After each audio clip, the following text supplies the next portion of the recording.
Bonjour, merci d'être ici aujourd'hui. Je me présente, je suis Marie-Julie Asselin, agente de développement culturel à la MRC de Dautrey. Donc, je vais être la maître de cérémonie pour le déroulement de la conférence de presse de ce matin qui annonce la réfection de l'église de Saint-Norbert. Alors, c'est un réel plaisir d'être ici pour cette annonce d'envergure de la fabrique de Saint-Norbert. La MRC de Dautrey est caractérisée par une forte richesse patrimoniale et historique. Je dirais même que le patrimoine fait partie intégrante de l'image dautréenne. Il s'agit d'un élément attractif pour les citoyens et les touristes. D'ailleurs, la MRC de Dautrey compte 4 bâtiments classés monuments historiques par le ministère de la Culture, soit 19 % des bâtiments classés de la Naudière. Nous avons l'église de Sainte-Geneviève-de-Berthier qui est classée A, soit incontournable, l'église de Saint-Barthélemy, Saint-Didas et bien évidemment, celles de Saint-Norbert sont classées B, donc exceptionnelles, par le Conseil du patrimoine religieux du Québec. Dans sa politique culturelle, la MRC s'est donné le mandat de favoriser la mise en valeur et la protection de son patrimoine. Aussi, la MRC tient à soutenir et appuyer les intervenants culturels et les municipalités dans leur planification culturelle. La MRC de Dautrey a accompli cette mission en attribuant une somme de 50 000 $ provenant du fonds du PAC rural.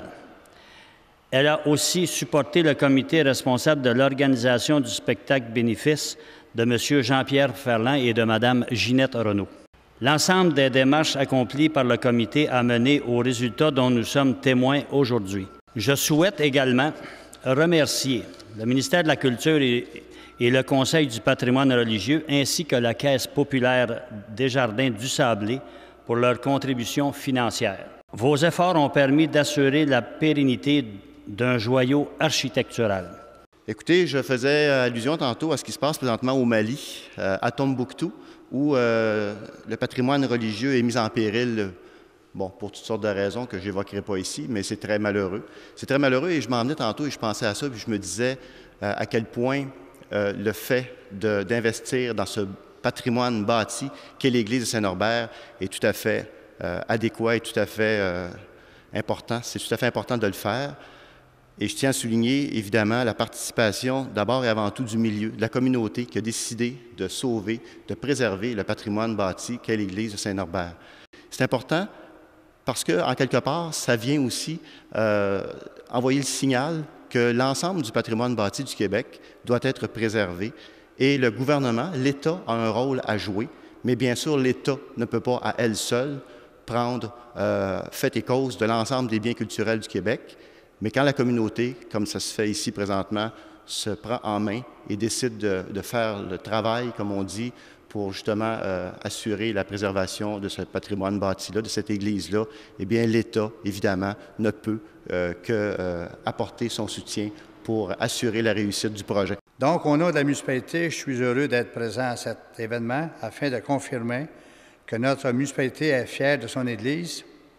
Donc, depuis le début du projet qui est en cours actuellement, on a fait quand même quelques efforts pour seconder l'équipe de M. Lambert, que je tiens d'ailleurs à féliciter pour leur acharnement à vouloir mener à terme ce gigantesque projet de changement et de rénovation. Je suis très content d'être ici aujourd'hui pour rencontrer tous ces artisans, toutes ces personnes qui sont derrière le projet de restauration de l'église de Saint-Norbert. Vous savez, le Conseil du patrimoine religieux du Québec supporte, accompagne environ 140-150 chantiers par année grâce à l'entente de gestion que l'on a avec le ministère de la Culture. Donc, c'est un mandat qui nous est octroyé pour assurer l'accompagnement et l'encadrement des différents chantiers à travers le Québec. Alors, il y a quelques semaines, le 21 juin dernier, donc, on a eu l'annonce des budgets pour l'an prochain. Donc, c'est 14 millions de dollars qui ont été annoncés pour les projets de l'an prochain. Je crois que l'Église ici va bénéficier d'une nouvelle phase de travaux grâce à ces crédits-là. Alors, on en est très content et le Conseil du patrimoine religieux existe depuis 17 ans. C'est un organisme qui fonctionne à partir donc de 12 tables de concertation régionale. Donc, ce sont des gens à travers tout le Québec qui font des recommandations, qui conseillent le choix des projets un peu partout au Québec. D'ailleurs, Mme Asselin fera très prochainement partie de la table de concertation pour la région ici de la Naudière. Ce qui est important aussi de souligner après 17 ans d'intervention en patrimoine religieux au Québec, c'est l'effet d'entraînement et les retombées impressionnantes de ce programme-là. Je tiens à souligner que le Québec est de loin l'État en Amérique du Nord qui a fait le plus d'efforts au niveau, particulièrement avec l'aide financière accordée depuis 17 ans pour le patrimoine religieux.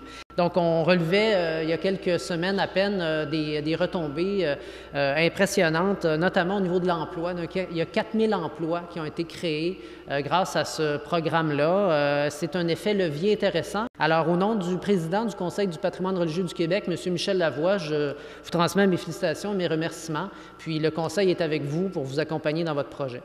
Nous vous avions convié aujourd'hui dans ce lieu pour annoncer officiellement à toute la population que les grands travaux de restauration ont débuté à la fin du mois de juin. Quand ça a commencé, cette aventure-là, le curé Lavallée, une petite histoire, il est resté ici 1 an. Pour ceux qui en ont entendu parler, il avait vraiment fait sa marque. Sa photo est sur le mur, là.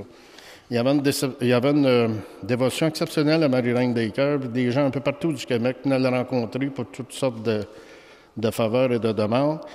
Puis quand ça a commencé, j'ai été dans le coin, j'ai dit, vous autres, vous êtes bien mieux de nous aider parce que sinon, vous allez vous retrouver une boîte de carton quelque part. Vous allez tomber dans l'oubli. Le ministère de la Culture et de la Condition féminine, via les subventions du patrimoine religieux du Québec, pour l'année 2011-2012, nous avons obtenu une subvention de l'ordre de 241 500.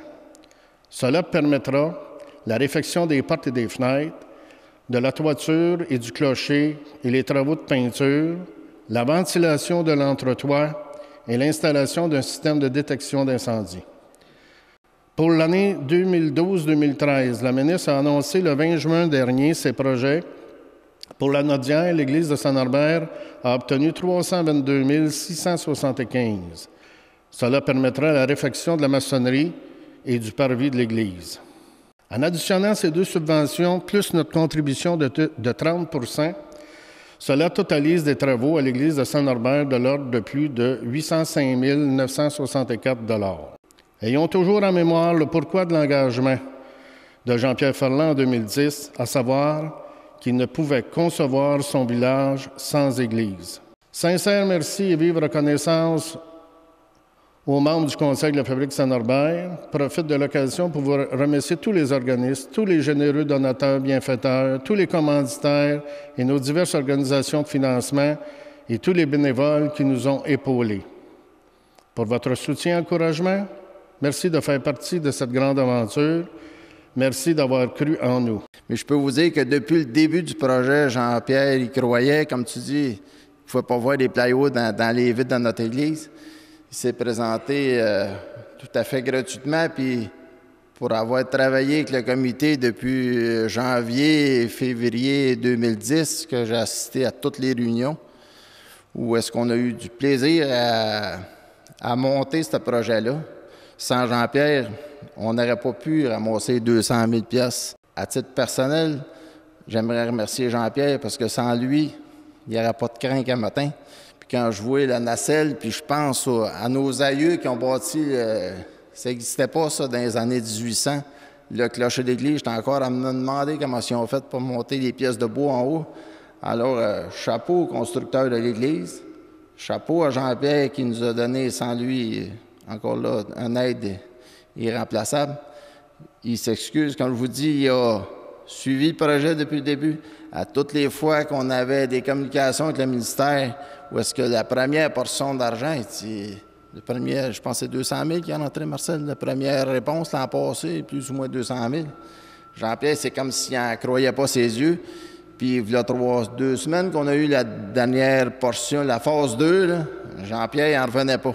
Mais on peut dire que la population norbertoise aujourd'hui est fière de son artiste, est fière de son comité, de sa paroisse. Alors, on vous remercie de votre présence.